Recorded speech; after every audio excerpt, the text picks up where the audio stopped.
I'm much more interested and driven to doing films that are ensemble pieces. Karen, this is Sid Hutchins from Hush Hush Magazine. Hello, Karen. Hello yourself. It's not about screen time. It's about, is that character surrounded by a group of other characters and storylines that keep the movie engaging and interesting and moving? It was like a fun kind of thing because no matter if you're Australian actors, English actors that I've worked with are all very, very well trained, all very, very respectful of the craft and of the whole system. You need a drink, kid? Yeah. So it appealed to me to have a nice part in a good movie with a director that I thought was a good director. Danny DeVito, he brings with him such a wry sense of humor and such a there's an incredible quality of the huckster, the shyster, the guy who's completely out for self-interest, and yet you still like him. Patchy is what I call Twilight. He ain't queer and he ain't red. He cannot help me in my quest for prime sinuendo. I'm not sure why the chemistry happened so completely, but it is absolutely there. I mean, Danny DeVito was a gigantic star at the time, but he came onto the set with such an open and warm feeling every time he was there, you know.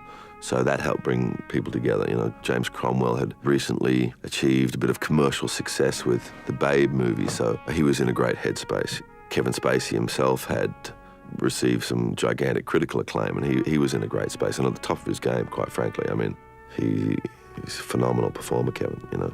And one of my great regrets in the movie is that he says something to me, but I never reply.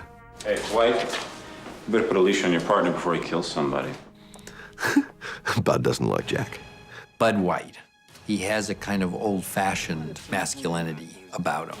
I wanted Bud White to be a man beyond his years. There's an emotional truth to him, you know, where he just lets it out, what he's feeling.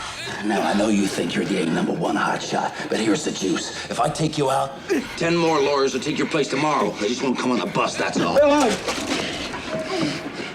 In order to play the actual character of Bud when it was a done deal and we were going to do the film, I just started shaping my body to make it appear larger, you know. Russell's a tough guy, and I think that the character of Bud White gave him a lot of opportunities to bring some of that toughness and some of that way in which he is suspicious of people to bear.